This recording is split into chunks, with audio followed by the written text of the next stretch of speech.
I'm Kelly Arofragasam. I am a British Sri Lankan artist. I make political jewelry dealing with world issues. And this latest collection, which is called Woman, is really trying to work with some of the newest technologies out there with 3D designs, 3D printing. A lot of ideas, they come to me, they find me, I say, because when people say ideas come to you, they literally do come to you. But normally, some of the ideas that come to me, I sit with it and I kind of let it really decide whether that idea wants to work with me. This collection is about the pain and the struggles and the sufferings of women, and me as an artist, and I am a woman, but I was born in London, so that gave me a lot of freedom to travel and go and choose what I want to do with my life and who I want to marry and how I want to educate myself and go after the dreams that I want to live through and the paths that I want to take. All the pieces, there's 12 in different designs of just the hands, and each one, I've named them after a woman who was cut, her life was cut short by abuse, by rape, murder, imprisonment. The names that I chose, they come from all different countries, from West Africa to Afghanistan, to India, to Sri Lanka. The scope of the damage that's being done to women around the world. I mean, I wish I can create more because I wanted to call all the women in their language, calling them. But I think it's enough to make sure that I'm speaking to everybody. And these women that I'm going to take with me on this fight for women and empowerment and respect. I see the truth. I see a woman all around the world. There's always this invisible hand that is kind of holding her down or choking her or around her neck or holding her by the wrist, and there's something not allowing her to be free. So that's what I wanted to show. I wanted the work to speak to the women around the world, but also for me to be taking part in the Marrakesh Biennale. I think it's an example of what can be achieved if a woman is allowed to choose her path and follow her dreams and be supported. And the most luxurious thing for me is freedom, so I hold on to that very, very tight.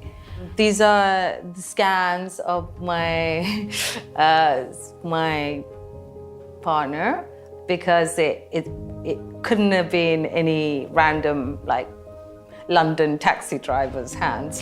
This one was personal and it was important. It was connected to me. He's my model, my muse. He's part of my life. First, he was brought into the studio where his hands were scanned, and then we sculpted it in CAD computer. So all the sculpting actually of details of the nails and bringing out, slimming, cutting, whatever, everything was done in the computer. So it wasn't like the traditional way of sculpting where you're sitting there with the chisel. And then we made it quite hollow because I make jewelry and sculpture, so it's kind of a new method that has never been done before, and it has to say the message and it has to deliver the message the way I want. But basically, this fist, which was cut right here, it's a symbol for a lot of things that women are suffering and having to struggle with. This is a life-size sculpted jewelry, and the amazing thing about 3D work is that I can reduce it just by millimeter and print it any size I want, right up until like a tiny fist this small. The rubber glove is, you know, it's such a symbolic, it's a very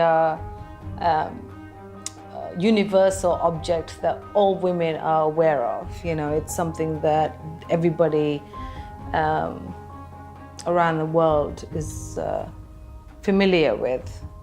It's such a simple product, but it takes away so much of a woman's abilities to be so much more.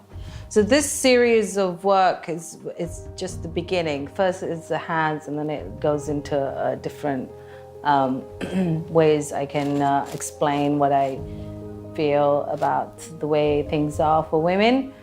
And so this is just the first series, which is being shown at the Marrakesh Biennale. When I do the drawings and it comes in my mind, and I drew these hands that are like around this woman's wrist, and the same hands were like around her throat. It was just these 6 drawings that I did, and it was sitting with me for, I don't know, like 6 months or whatever. And I wasn't sure how this can be made even, and what is the best process. A lot of research went into that. At the time, I met someone who is my mentor and support, and it was really wonderful just meeting her at that time.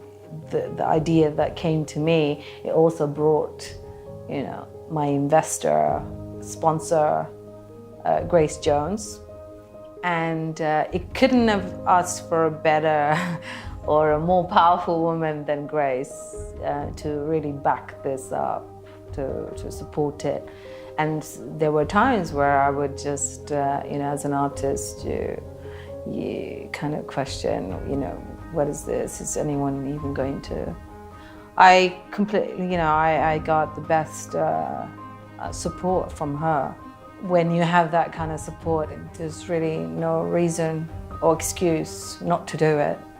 I think it was very important for me to take part in the Marrakesh Biennale because it brings the people that I really need to reach in Africa, and I hope to take these to India and also some of the countries in the Middle East. But also just it's an honor to be showing the first time in Africa, in Morocco, which is for me, I feel like it's a very free country. If I have to choose a piece, I will probably go with the fist. So the fist for me is like, that's me. Yeah, I take the punches, you know, and it comes and they're like, you know, but I also have to hit back and move the obstacles and keep moving forward where I need to go. I hope that this collection, 100, 200 years time or 500 years time would be sitting there, and it will be a reminder of how I saw this world at this time in 2016.